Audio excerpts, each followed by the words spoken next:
ओम शांति। आज 11 सितंबर 2025। भाई बहनों, सप्ताह में 2 दिन हम सब के लिए बहुत विशेष कई बार आता है, और वो है पहला गुरुवार और दूसरा रविवार। रविवार को इसलिए कि हम सब अव्यक्त बाप दादा की रिवाइज डेट की मुरली सुनते हैं, और गुरुवार इसलिए कि आज के दिन प्यारे बाबा को विशेष भोग लगाते हैं। और ये भोग की प्रथा बहुत पुरानी है भाई बहनों, बहुत वर्षों से। मैं एक छोटी सी घटना मुरली से पहले सुना देना चाहता हूँ। जब मम्मा साकार में थी तो मम्मा के हाथों से बनाया हुआ भोग उस समय के सेवा केंद्रों पर जाया करता था। कितनी सुंदर बात थी ना।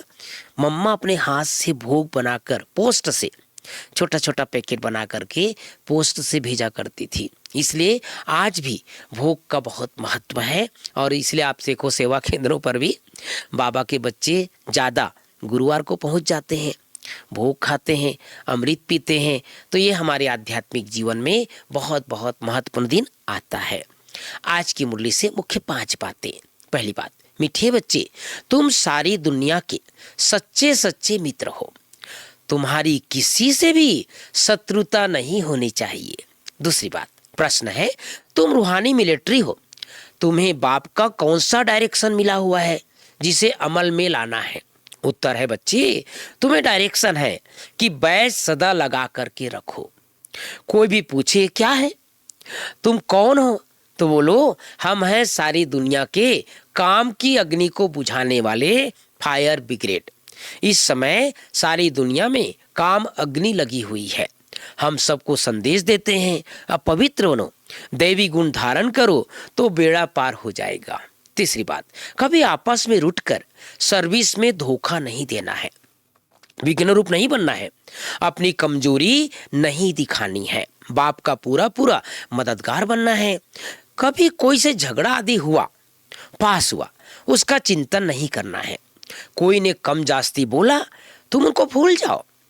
कल पहले भी ऐसा बोला था, वह बात फिर कभी बोलो भी नहीं। चौथी बात, वरदान है, शांति के दूत बन, सर्व को शांति का संदेश देने वाले मास्टर शांति शक्ति दाता भव। स्लोगन, जैसे आवाज में आना सहज लगता है, वैसे आवाज से परे जाना भी सहज हो। तो भाई बहनों, आज बाबा ने हम सबको एक सुंदर सा होमवर्क दिया है कि बैज पूरा दिन लगा करके रखना है।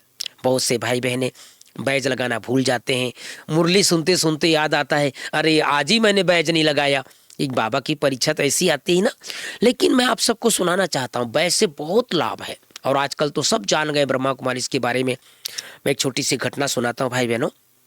2 साल पहले हम चंडीगढ़ से मनाली जा रहे थे, टैक्सी में थे। हम 4 भाई थे, चारों ब्रह्मा कुमार समर्पित। तो मैं ही था, मेरे साथ 3 भाई और थे।